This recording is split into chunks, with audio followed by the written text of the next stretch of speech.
Welcome to our MojoFlex mini-series. My name is Jason Harrop, Senior Design Lead here at Mojo Media Labs, and today we're going to be reviewing the Content and Image Tile module. So as you can see on the left, we'll go ahead and pull this over and drag it to our editing section. Once you've added it to the editing section, just go ahead and click on that module. So let's take a look at the module's options that we have. So starting with the background options, you can adjust the background gradient, you can adjust the background color, you can make the text white.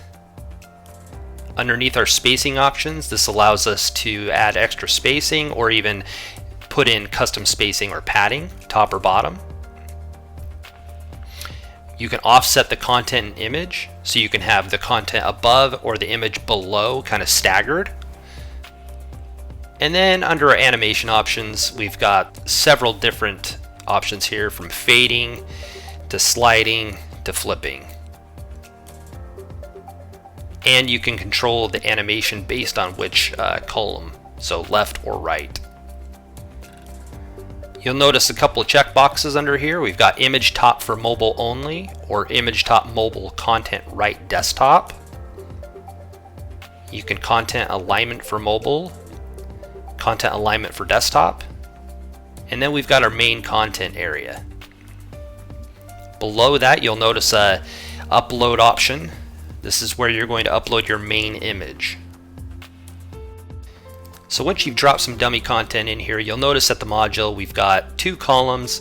The content is currently default on the left side. On the right side is where your image is going to go. Let's go ahead and put an image in there so you can see what that looks like.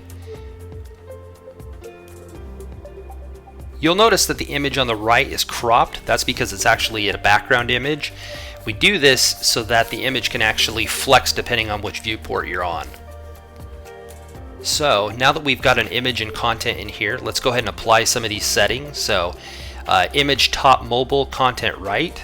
I'm going to go ahead and select that. You'll notice that the image all of a sudden switches to the left. I'll uncheck that. So there's a couple of visual things that you can do with this module. The first is, by default, it's actually straight across full width. I'll show you what that looks like with a preview. First, I'm going to go ahead and set a background color so we can actually see this. I'm going to go ahead and hit apply.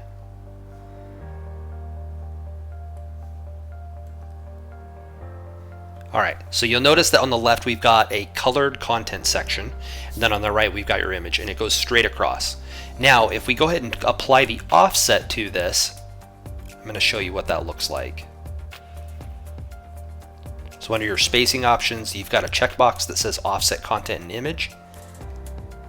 We're going to go ahead and apply that. Set to 75, hit apply. Let's go ahead and refresh the page, and it's going to offset your image. I'd like to show you how we applied this module to our MojoFlex theme. So let's go ahead and scroll down. You'll notice under Meet the Guide, we've got Let's Work Together, we make it easy. We've got the tile split, so content on the left, image on the right, and then moving down, we stagger it the opposite direction. So now we've got the image on the left and the content on the right. Now that we've reviewed the content and tile image split module, you can go ahead and apply this to your new MojoFlex theme website. My name is Jason Harrop, Senior Design Lead here at Mojo Media Labs, and thank you for watching.